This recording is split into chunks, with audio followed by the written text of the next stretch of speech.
South Africa now has one of the highest infection rates in the world, ranking 5th in terms of the number of positive cases. As of yesterday, confirmed cases stood at more than 434,000. The death toll 6,655. Government has said that South Africa has achieved the goal of flattening the curve or delaying the spreading of infections so that health services are not overwhelmed, although it's clear that there are some hospitals under severe strain at the moment. Let's look at the lockdown now from a medical perspective, and we're joined by Professor Shaheen Mehtar, infection prevention and control specialist from Stellenbosch University. Professor, thank you for being with us. Earlier, an expert told us that he thinks that not much has been achieved. The lockdown has come at huge economic cost, but given where hospitals are, the health service, it doesn't look like it has been used well, if at all. What's your opinion? Thank you very much for the invitation to be on today. My opinion is that we started off the lockdown the way we should, and as we've just heard, but I think now the lockdown system has sort of outlived its usefulness, and there must be other ways that we have to tackle the problem. One of the main areas that we need to consider is behavior change, and everybody says that it's in your hands. But I think it's very important that all of us, including the government, support this behavior change. My way of thinking is that I do believe the community leaders and the traditional leaders and healers are very much part of the solution because they understand the correct psychosocial aspects of what we're dealing with. Yeah. And I mean, to be honest, we're a huge country. We're 9 provinces. Most of us have got very different ways of living and cultures, and somebody has to be sure in each of these areas of how that this matter is going to be dealt with. And so from the very top, it's okay because the government can only do so much. One can only write so much, one can only do as much. If we know the surge was coming 2 months ago, then all the provinces should have been ready for the surge, not just the Western Cape or Gauteng.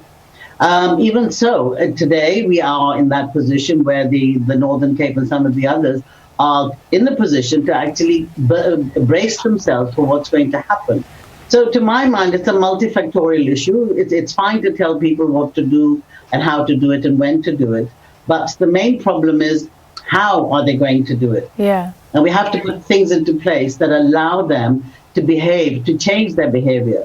I mean, to be honest, if you've lost your job and income, and you're absolutely devastated, and then you're not allowed to have a drink or a smoke, then you will actually go off the rails. And I think one has got to think of the whole context of what we're looking at rather than everything in silos. Well, this has been one of the most controversial. I guess we are more extreme than many countries in banning the sale of alcohol and banning the sale of cigarettes. So you don't think that was a good idea? No, I don't say it's not a good idea. It was a good idea. It still is a good idea to ban alcohol, and we noticed that it does release beds. But cigarettes don't. I mean, it takes a long time for somebody who's smoking to get sick enough to be admitted to hospital. We're only one of 3 countries in the world that actually ban cigarettes, and yet the other countries seem to have managed quite well and brought the pandemic down. And I'm not saying that we should all go off and start smoking because it's good for you. But what I am saying is that we have to look at the psychosocial aspects of the country that we're dealing with. We have to look at the fact that this is the most unequal country in the entire world. Yeah. So if this is going on, then we have to think of ways which are innovative and different and very African in the way we deal with this, rather than just trying very hard to keep on fighting fires wherever we come across them. Yeah. I'm just wondering, as all of us love to do this, and as medics and academics and scientists, we sit and we talk about the epidemiology of the disease and how it moves and how it thrives. But not so long ago, we had a meeting with the Americans, and they quite clearly said that they didn't think that in our situation, the lockdown now, to carry on with the lockdown, would be much use. But we could actually implement certain behavior changes or help to support certain behavior change, which to my mind is a much more effective way of letting people take control of their own lives. I mean, after all, they're adults. They must be allowed to make their own judgment and to make their own call. But we must give them the equipment to do so. Yeah.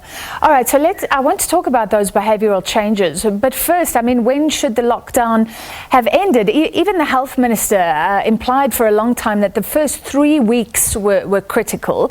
You say we're seeing differences in how the provinces readied themselves. Where does national government fit in that? But should they have ended it then? And it was difficult because the World Health Organization was saying don't come out of lockdown too quickly as well. No, absolutely right. I mean, I think what we did was right. The first 3 weeks was right. The following 5 weeks was also right. But now what? And I think there's it's the mixed messages that we are trying to grapple with.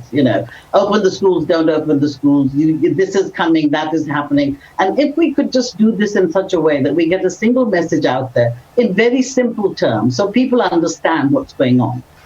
Statements like stay at home is fine, but if you haven't got any money and you haven't got food on the table, you're hardly going to stay home. Wear a mask is fine. And I think we should. I mean, the universal masking is absolutely one of the best ways of reducing transmission. But if you're wearing it on your nose or under your chin, it's not wearing a mask at all. It is just something on your face. So I think these sort of messages have got to get through, and they can only get through if we work very closely with the community leaders and the traditional healers. And I think it's really important. It's a large group that we have that we need to bring on board. The other very large group that's been sidetracked are the infection control practitioners. While they work themselves to a standstill, and they can help a lot within the healthcare facilities and indeed even in the community, they haven't got the recognition that they need. And I think this is the time that they should. Yeah. That they are a group of highly specialized people who know a lot about how to reduce transmission. That's what they do for a living. It's their job. So I think they should be given an opportunity to do that. So you're saying people are adults, it's about behavioural change, but the education has been important. Would you fail government on that, on educating people on simple mask wearing over your nose, things like that, or has it tried, but it needed to just be more widespread? It has tried. I'll be honest, it has tried.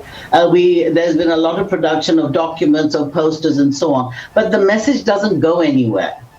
And I think that's the main thing, that despite the fact that our president says it on TV and our minister says it on TV, and then what?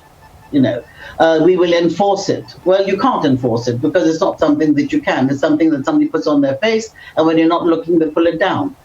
But there must be other ways of making sure that this is possible. And particularly if you're traveling in a taxi, people must know why they need to cover their face and open the window and stay away from somebody else who might potentially be infected. Now, I don't think that basic message of how the virus is transmitted has been transmitted, if you like, to the community, never mind to us. I mean, we are also grappling with this disease and this new virus for the last 6 months, and we learn something new every day about it. But some of these messages are solid, and they can be passed on to the community and go to them for the solution and say, okay, we need you to wear a mask. How would you do it?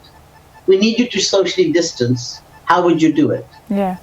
And, and if you negotiate, you'll be in a much better position to get the message across rather than trying to run a nanny state.